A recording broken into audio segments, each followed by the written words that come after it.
প্রবাসী ভাইদের কথা আলোচনা হচ্ছিল। আমি আসার সময় বলছিলেন এক ভাই যে প্রবাসী ভাইরা মিলে এই মাহফিলটা আঞ্জাম দিয়েছেন, তাই নয় কি ভাই? জি, ব্যবসা এবং প্রবাসী ভাই, আলহামদুলিল্লাহ। আপনারা বসেন প্লিজ। তো প্রবাসীদের কষ্ট কেউ দেখার আছে? বাংলাদেশে একটা শব্দ চলছে এখন, রিজার্ভ। শুনেছেন? রিজার্ভ কমে যাচ্ছে, রিজার্ভের সংকট, শব্দটাকে শুনেছেন? রিজার্ভ কি? হ্যাঁ, টাকা দিয়ে হয় না ডলার দিয়ে হয়? রিজার্ভ একটা কান্ট্রির উন্নতি, অগ্রগতি, প্রোগ্রেসের অন্যতম একটা মানদণ্ড বোঝা যায় সারা ওয়ার্ল্ডে। আপনারা জানেন কি না যে এই রিজার্ভের একটা বড় অংশ আসে প্রবাসীদের রেমিটেন্স থেকে? এটা জানেন? রিজার্ভের বড় বড় দুটো উৎসের মধ্যে একটা হচ্ছে বৈদেশিক রেমিটেন্স। আমাদের প্রবাসী ভাইরা বিদেশে গিয়ে যে হাড় ভাঙা পরিশ্রম করেন, মাথার ঘাম পায়ে ফেলে তারা যে রেমিটেন্সটা দেশে পাঠান, এটা দিয়ে একটা দেশের রিজার্ভের ডলার এর ঘাটতিও পূরণ হয় এবং রিজার্ভটা শক্তিশালী হয়। রেমিটেন্স যখন কমে যায় তখন রিজার্ভ সংকট দেখা দেয়। আপনার মনে যদি আল্লাহ ও রাসূলের প্রতি একটু ভালোবাসা থেকে থাকে তবে ভিডিওটি সম্পূর্ণ দেখে সাবস্ক্রাইব, কমেন্ট, লাইক করতে ভুলবেন না। আরেকটা বিষয় হচ্ছে এক্সপোর্ট ইম্পোর্ট, যেটা বৈদেশিক বাণিজ্য আমরা বলি। এই বৈদেশিক বাণিজ্যের মধ্য দিয়ে একটা দেশের রিজার্ভ স্ট্রং হয়, শক্তিশালী হয়। যখন বাণিজ্যে ঘাটতি পড়বে তখন রিজার্ভটা কমে যাবে। তো এগুলোর চেয়েও মূল একটা কারণ আছে, সেটা হচ্ছে রিবা। সেটা কি? রিবা মানে কি? কোরআনে রিবার কথা আছে। আল্লাহ পাক সূরাতুল বাকারার মধ্যে বলছেন, আপনি 279 থেকে নিয়ে 83-84 পর্যন্ত আয়াতগুলো পড়লে বুঝতে পারবেন। আল্লাহ রাব্বুল আলামিন বলছেন যে ওয়াহাল্লাল্লাহুল বাইআ ওয়া হাররামা রিবা। আল্লাহ রাব্বুল আলামিন ব্যবসাকে হালাল করেছেন, রিবাকে কি করেছেন? হারাম করেছেন। এই রিবার মধ্য দিয়ে যেটা হয় যে একটা সমাজ বলেন, রাষ্ট্র বলেন, বা একটা ইকোনমিক সিস্টেম বলেন, যেটাকে আমরা মনিটারি সিস্টেম বলি আর কি, এর অর্থ বা যেটাকে আমরা কারেন্সি বলি, ক্যাপিটাল বা সঞ্চিত সম্পদ, এটা মার্কেটে ঘুরতে আর পারে না, রিবার কারণে আর ঘুরতে পারে না।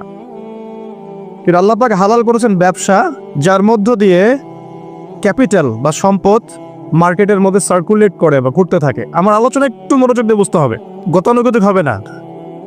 আর সুর তো আমি মোটেই করতে পারবো না, গজল গাইতে পারবো না, কাঠখোট্টা কিছু কথা বলতে পারি, তবে এর মধ্যে ইনশাআল্লাহ কিছু হলেও উপকার হবে ইনশাআল্লাহ, তার আশা করছি। তো এখানে পার্থক্যটা একটু বুঝিয়ে অন্যদিকে যাই।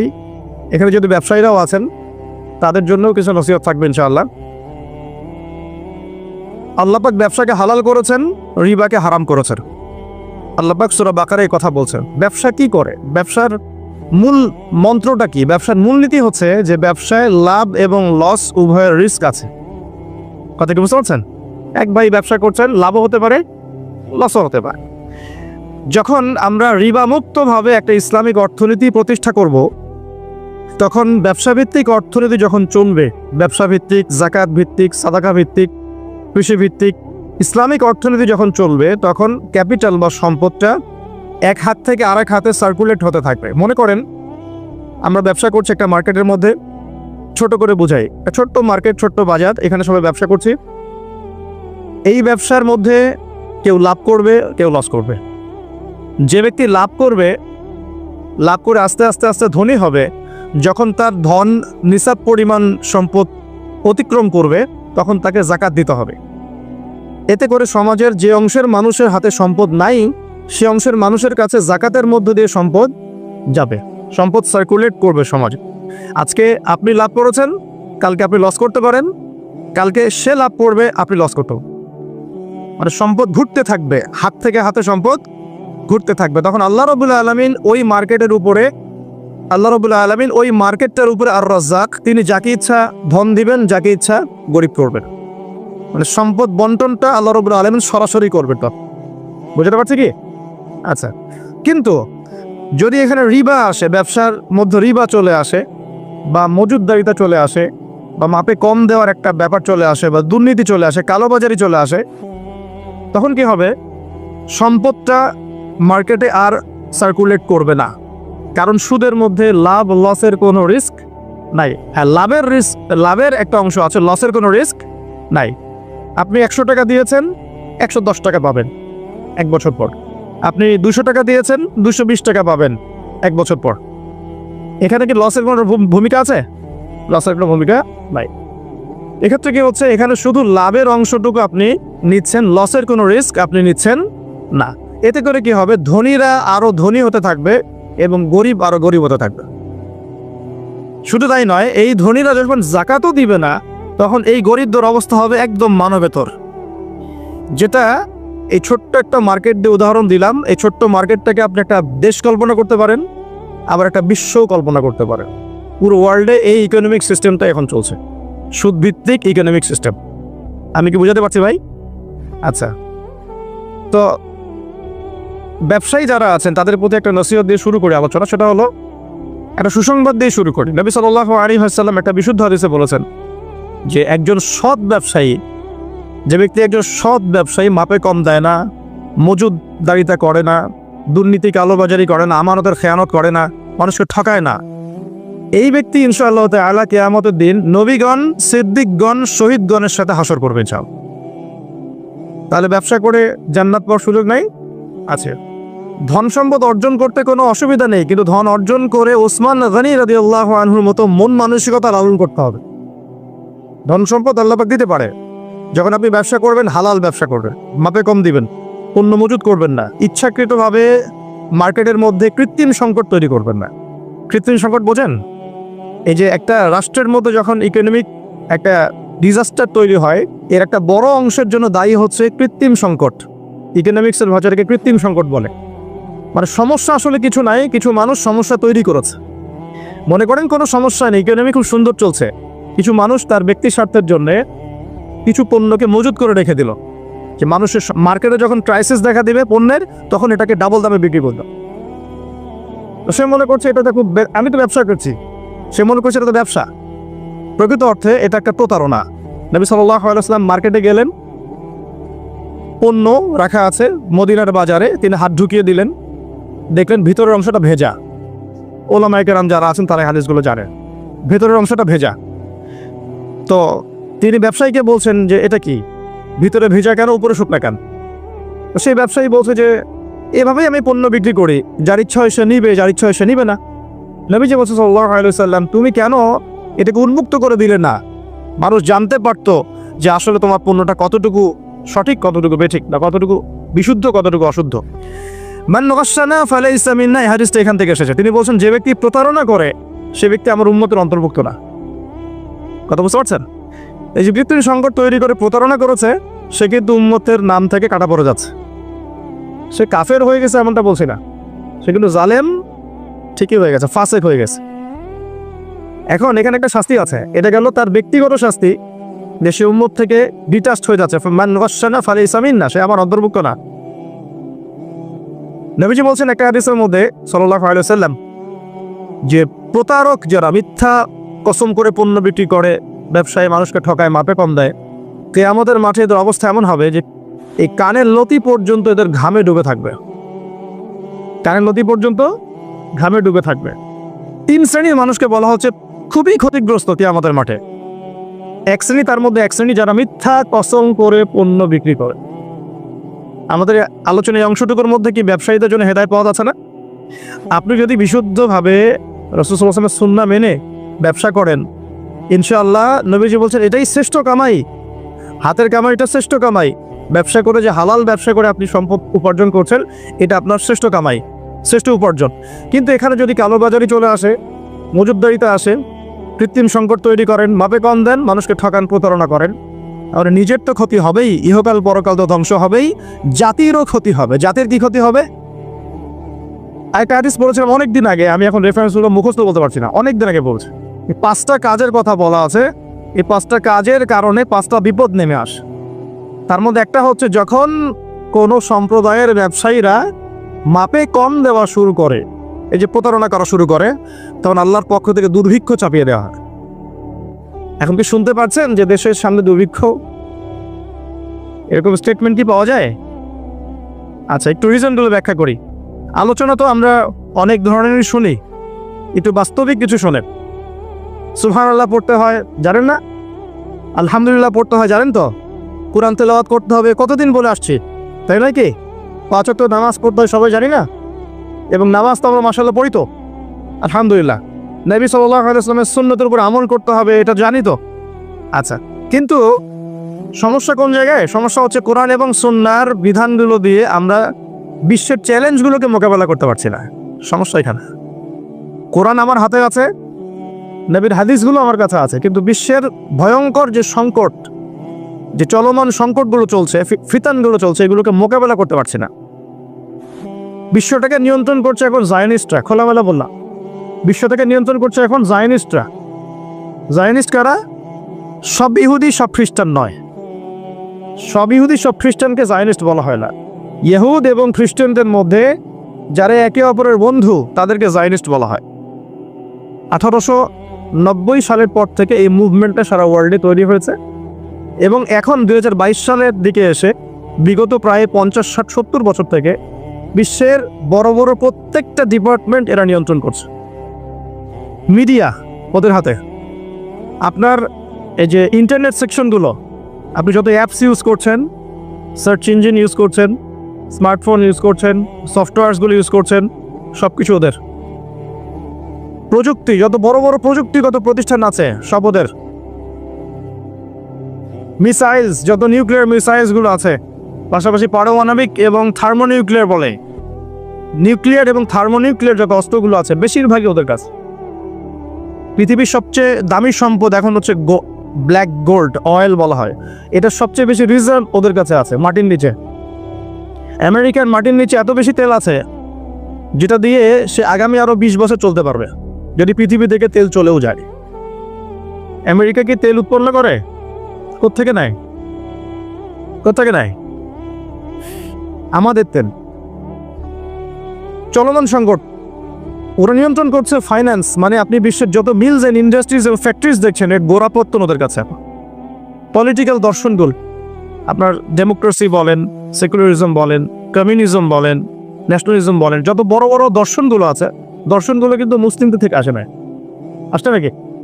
এই প্রত্যেকটা দর্শন, ফিলোসফিগুলো কি মুসলিমদের থেকে আসছে নাকি? এটা পশ্চিম থেকে আসছে। কোন পশ্চিম? যেই পশ্চিমের মধ্যে ছেলে ছেলেকে বিয়ে করতে পারে।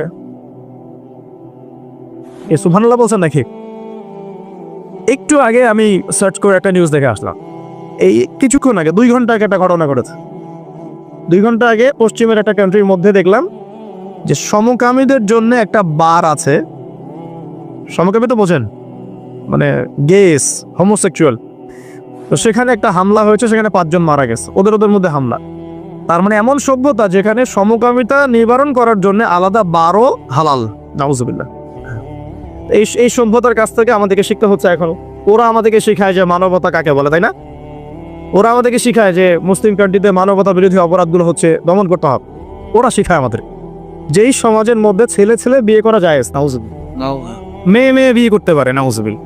জেনা তো ওপেন, যে যার সাথে ইচ্ছা জেনা করতে হবে। পর্নোগ্রাফি ওদের জন্য পর্নোগ্রাফি ফরজ। ওদের জন্য পর্ন ফরজ। সারা বিশ্বে 92 বিলিয়ন ডলারের ব্যবসা করে ওরা পর্নোগ্রাফি দিয়ে। এই যে মুভিসগুলো ছড়িয়ে দেওয়া হচ্ছে না, এগুলো বিজনেস, এর পিছনে আছে ব্যবসা, অর্থ, মানি। এখানে এই পর্ন স্টার যারা মেয়েগুলা, ছেলেগুলা, এরা হচ্ছে মানি মেকিং মেশিন। এরা মনে করেন খেলা হচ্ছে, 2 টিমের খেলা হচ্ছে, 11টা প্লেয়ার, এদিকে 11টা প্লেয়ার, ক্রিকেট ম্যাচই মনে করে। তো এই খেলার মধ্যে একটা বাণিজ্য হয় না? হয় না?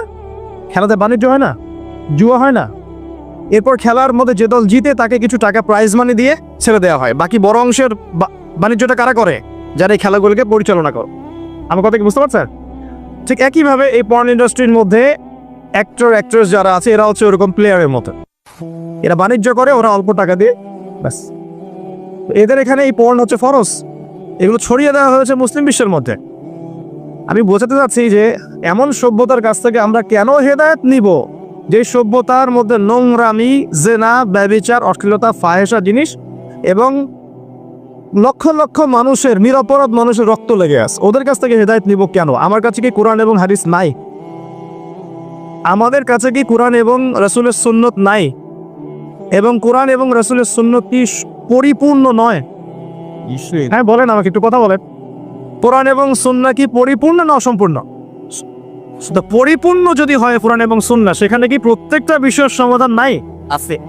একজন মুসলিম কে বিশ্বাস করে না যে কোরআন এবং হাদিসের মধ্যে সমস্ত বিষয়ের সমাধান আছে? আছে না? আমাদের মাঝে কিছু ইখতিলাফি মাসালা থাকতে পারে, পারে না? ইখতিলাফি মাসালা থাকতে পারে, সেটা অন্য জিনিস। এটা ফিকহি মাসালা, ফিকহি ইখতিলাফ, এটা ডিফারেন্ট জিনিস। এমনিতেই কোরআন এবং সুন্নাহর মধ্যে আপনার ইবাদত, পারিবারিক জীবন, সামাজিক জীবন, পলিটিক্যাল লাইফ, ইকোনমিক সেকশন, এগুলোর হেদায়েত নাই ভাই। পরিপূর্ণ না অসম্পূর্ণ? যে জাতির কাছে কোরআন এবং সুন্নাহর মতো পরিপূর্ণ অভ্রান্ত সত্যের উৎস আছে, সেই জাতিকে কেন পশ্চিমাদের কাছ থেকে হেদায়েত নিতে হবে? আমাকে এই উত্তরটা দেন, তারপর আলোচনা করুন। হ্যাঁ, ওদের কোনো কিছু যদি কোরআন সুন্নাহর সাথে মিলে যায়, কোরআন সুন্নাহর অনুকূলে হয়, প্রতিকূলে না হয়, তাহলে গ্রহণ করতে আমাদের কোনো আপত্তি নাই। কিন্তু এমন যে কোনো মতবাদ বা দর্শন বা আপনার ইজম অথবা কালচার যদি কোরআন এবং সুন্নাহর সাথে সরাসরি সাংঘর্ষিক হয়, আমরা কি গ্রহণ করব? সারা বিশ্বে ওরা সুদ ছড়িয়ে দিয়েছে, আমরা সবাই এখন সুদ খাচ্ছি। মনে করছেন যে আমরা খুব ভালো মানুষ? সুদের ছিটা ফোঁটা আমাদের গায়েও লাগছে। ইকোনমিক সেকশন নিয়ে পড়াশোনা করেন, আমি রিকোয়েস্ট করবো আল্লামা তকী ইসমাইলের কিছু ইকোনমিক্সের বই আছে, পড়েন। পাশাপাশি এই যে ইন্টারন্যাশনাল মনিটারি ফান্ড সম্পর্কে পড়েন। নর্মালি যারা ইকোনমিক্সে পড়ছেন তারা প্রত্যেকটা কথা আমার বুঝতে পারবেন ইনশাআল্লাহ তাআলা। এই যে পেপার মানির কথা বলেছিলাম, এগুলো কোনো ভবিষ্যৎবাণী নয়, এগুলো বর্তমান। পেপার মানি যে থাকবে না, এটা কোনো ভবিষ্যৎবাণী নয়, এটা হচ্ছে বর্তমান। শুধু পেপার মানি না, এই যে ডলারকে দেখছেন সারা ওয়ার্ল্ডে দাপটের সাথে ঘুরে বেড়াচ্ছে না, দেখবেন একসময় ডলারও থাকবে না ইনশাআল্লাহ তাআলা। ইনশাআল্লাহ তাআলা আমরা বিশ্বাস করি ঈসা ইবনে মারইয়াম যখন আসবেন তখন তিনি ডলার দিয়ে কেনাবেচা করবেন না, আমরা বিশ্বাস করি। আমরা বিশ্বাস করি ঈসা ইবনে মারইয়াম যখন আসবেন পৃথিবীতে, তিনি ফিলিস্তিনে ইসলামিক রাষ্ট্র কায়েম করার জন্য জাতিসংঘের কাছে গিয়ে দ্বারস্থ হবেন না যে আমাকে পারমিশন দেন। দ্বারস্থ হবে নাকি? আমরা এটা বিশ্বাস করি। তো সারা বিশ্বে সুদ ছড়িয়ে দেওয়া হয়েছে ওখান থেকেই। সারা বিশ্বে পর্নোগ্রাফি কারা ছড়িয়ে দিয়েছে? মুসলিমরা, হিন্দুরা, বুদ্ধিস্টরা। ওই যে বললাম জায়নিস্ট, যারা একে অপরের বন্ধু। একটা আয়াত পড়ে দিই, তারপরে সামনে যাই। দেখুন আল্লাহ পাক সূরা মাইদার মধ্যে বলছেন, ইয়া আইয়ুহাল্লাযীনা আমানু, হে মুমিনগণ। আমরা কি মুমিন না? আল্লাহ আমাদেরকে বলছেন, ইয়া আইয়ুহাল্লাযীনা আমানু লা তাত্তাখিযুল ইয়াহুদা ওয়ান নাসারা আউলিয়া, তোমরা ইহুদ এবং নাসারাদেরকে আউলিয়া রূপে গ্রহণ করো না। আউলিয়া মানে কি? বন্ধু। সব আপনারা তো বোঝেন। কোন ইহুদি কোন খ্রিস্টানকে গ্রহণ করো না? সবাইকে কি গ্রহণ করো না? উত্তর না। আল্লাহ পাক বলছেন বা'দুহুম আউলিয়া ও বা'দ, তাদের মধ্যে কিছু মানুষ আছে যারা একে অপরের বন্ধু। এখন জিউস এবং খ্রিস্টানদের মধ্যে একে অপরের বন্ধু কারা? আমাকে উত্তর দেন। আমেরিকা রাশিয়া কি একে অপরের বন্ধু? হ্যাঁ। আচ্ছা, চায়না আর পশ্চিমারা কি বন্ধু? উত্তর কোরিয়া আর পশ্চিমারা কি বন্ধু? আপনাকে ওয়ার্ল্ড অ্যাফেয়ার্স তো বুঝতে হবে। কোরআন এবং সুন্নাহকে হাতে নিয়ে যদি বিশ্বের চ্যালেঞ্জগুলো আমরা মোকাবেলা করতে না পারি, তাহলে আমরা কি ব্যর্থ না? ওমর রাদিয়াল্লাহু আনহুর কাছে কোরআন এবং হাদিস ছিল না? তিনি কোরআন এবং সুন্নাহ দিয়ে সারা বিশ্ব দাপটের সাথে শাসন করেন নাই? ওই সময় কি কোনো মুসলিমের গায়ে একটা আঘাত করার সাহস কারো ছিল? কোনো একজন মুসলিম নারীর ইজ্জতের উপর হামলা করার কারো সাহস ছিল? একটা মুসলিম শিশুকে বোম মেরে হত্যা করার সাহস ছিল? সেই কোরআন এবং সুন্নাহ কি এখন বিশ্বে নাই? সেই আল্লাহ কি মারা গেছেন নাকি? নাউযুবিল্লাহ। ইন্নাল্লাহা হাইয়ুন লা ইয়ামুত, আল্লাহ রাব্বুল আলামিন হাইয়ুল কাইয়ুম লা ইয়ামুত, তিনি মারা যাবেন না। সেই নবীর সুন্নাত কি আছে না নাই? সেই আসমানি কিতাব আছে না নাই? এগুলো থাকার পরেও এখন ওই সময় থেকে আমরা দূরে কেমন করে সরে আসলাম, আজকে এটা বুঝবেন আপনারা ইনশাআল্লাহ। এখন কন্ট্রোল করছে এরা। বা'দুহুম আউলিয়া ও বা'দ, তারা একে অপরের বন্ধু। আল্লাহ পাক এবার আমাদেরকে বলছেন, ওয়া মাই ইয়াতাওয়াল্লাহুম মিনকুম, তোমাদের মধ্যে কেউ যদি ওদের দিকে মুখ ফিরায়। কাদেরকে বলছেন এটা? আমাদেরকে। তোমাদের মধ্যে কেউ যদি ওদের দিকে মুখ ফিরায়, এর মানে এই না যে আপনি ওদের সাথে ব্যবসা করতে পারবেন না। এর মানে এই না যে আপনি ওদের সাথে চুক্তি করতে পারবেন না, এটা না। ওয়া মাই ইয়াতাওয়াল্লাহুম মিনকুম, তোমাদের মধ্যে কেউ যদি ওদের দিকে মুখ ফিরিয়ে নেয়, ওদেরকে বন্ধুরূপে গ্রহণ করে, তাহলে কি হবে? ফাইন্নাহু মিনহুম, সে তাদের অন্তর্ভুক্ত হয়ে যাবে। কোরআন। আর শেষে আল্লাহ পাক বলেন, ইন্নাল্লাহা লা ইয়াহদিল কওমাজ যালিমিন, আল্লাহ পাক জালেমদেরকে হেদায়েত করেন না। মানে এই কাজটা করলে আমরা জালেম হয়ে যাব। এখন ব্যবসা করা এক জিনিস, বাণিজ্য করা এক জিনিস, চুক্তি করা এক জিনিস, ঠিক আছে, মিলিটারি অ্যাফেয়ার্স করা এক জিনিস, কিন্তু বন্ধুরূপে গ্রহণ করাটা আর এক জিনিস। আমাকে একটা প্রশ্ন উত্তর দেন, নবী সাল্লাল্লাহু আলাইহি ওয়াসাল্লামের সময়ে বহু যুদ্ধ হয়ে যায় নাই? বদর, উহুদ, খন্দক, খায়বার অনেক যুদ্ধ হয়ে যায় নাই? কোনো যুদ্ধে কি নবী সাল্লাল্লাহু আলাইহি ওয়াসাল্লাম ইহুদি এবং খ্রিস্টানদেরকে বলেছিলেন তোমরা আমাকে সাপোর্ট করো, আমাকে বাঁচাও, ওই যে মুশরিকরা আবু জাহেলরা আমাকে আক্রমণ করছে, আমার পক্ষে আসো, আমার পক্ষে লড়ো? এমনকি নবী সাল্লাল্লাহু আলাইহি ওয়াসাল্লাম কি তাদের কাছ থেকে অস্ত্রও কিনেছিলেন নাকি? চিন্তা করুন। ওমর রাদিয়াল্লাহু আনহু, আবু বকর সিদ্দিক, উসমান আলী রাদিয়াল্লাহু আনহুর যুগ, এটা ছিল প্রায় 30 বছর। এই 30 বছরে খোলাফায়ে রাশেদার কেউ কি, কোন একজন কি এই ইহুদি এবং খ্রিস্টানদেরকে বন্ধুরূপে গ্রহণ করে যুদ্ধ করেছে? এরপরে আসছে উমাইয়াদের শাসন, এটা প্রায় 92 বছর, 92 ইয়ার্স, 132 হিজরি পর্যন্ত। এই সময় উমাইয়ারাও কি এই কাজটা করেছিল? তারপর আব্বাসীয়দের সময় আসছে প্রায় 550 বছর। 550 বছর আব্বাসীয় খেলাফত চলেছে, তারা কি এই কাজটা করেছিল? লাস্ট 100 বছর আপনি দেখবেন আমরা এই কাজটা করছি। এখন আমরা তাদেরকে বন্ধুরূপে গ্রহণ করেছি, শুধু তাই নয়, আমরা এখন ওদেরকে মানবতার মুক্তির কাণ্ডারি মনে করি, হয় না কি? প্রত্যেকটা বিধান আমরা ওখান থেকে নেওয়ার চেষ্টা করি।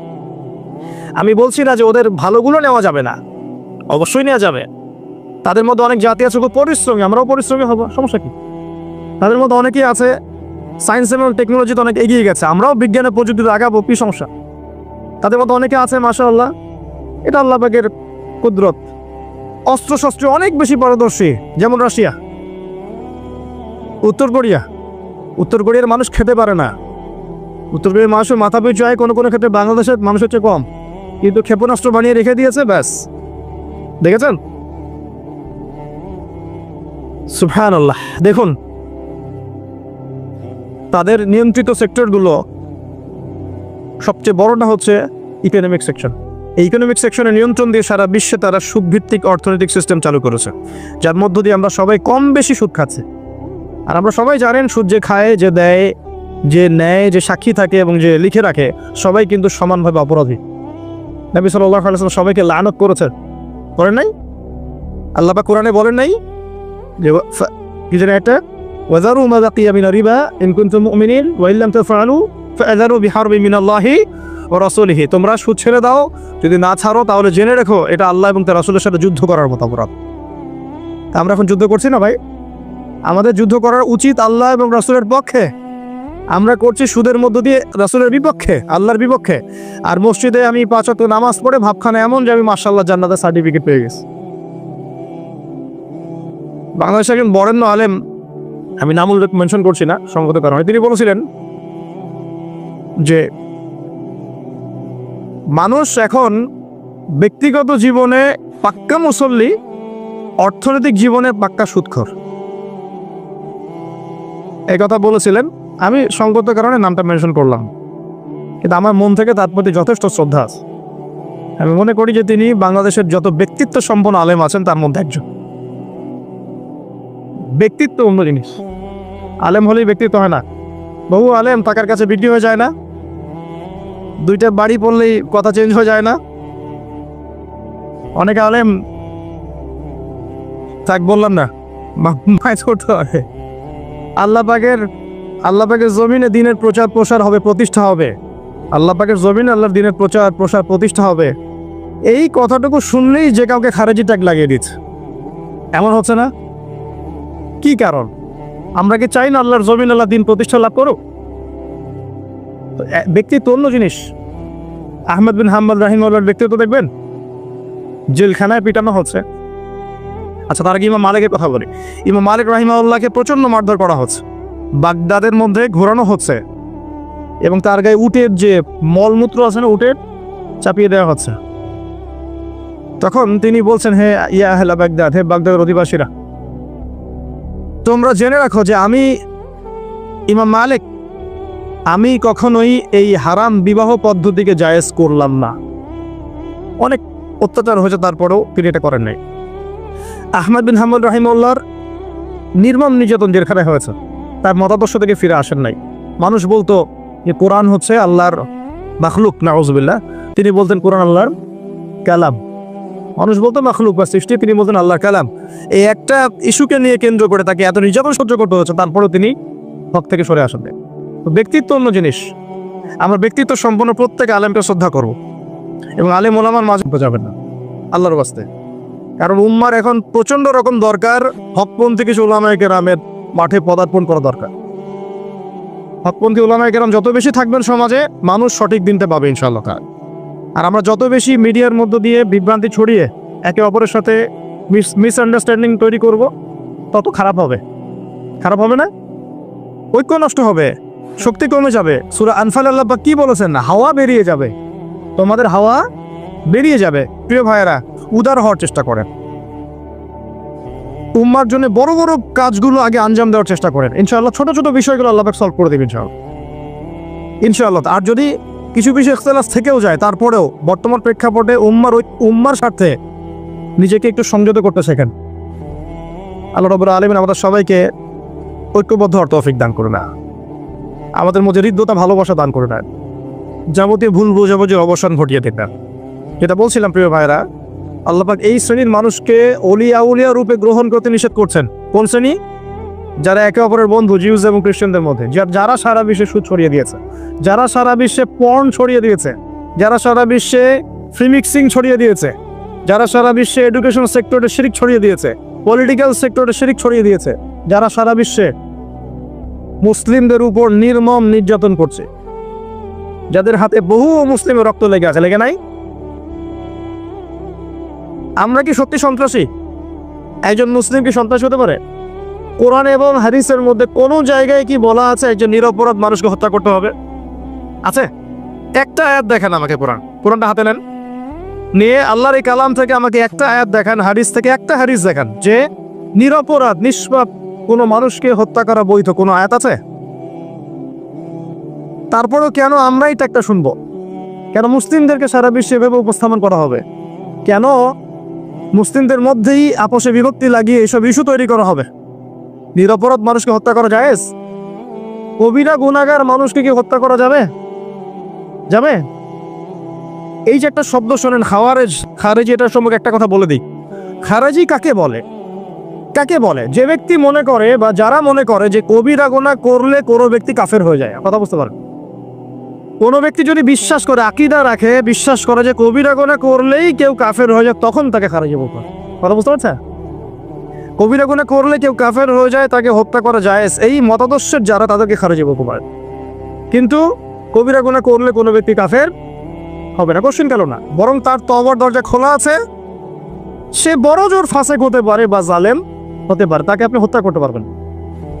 এত স্পষ্ট করে বলার পরেও আফসোস, কষ্ট পাই যে এই শব্দগুলো আমাদেরকে শুনতে হয়।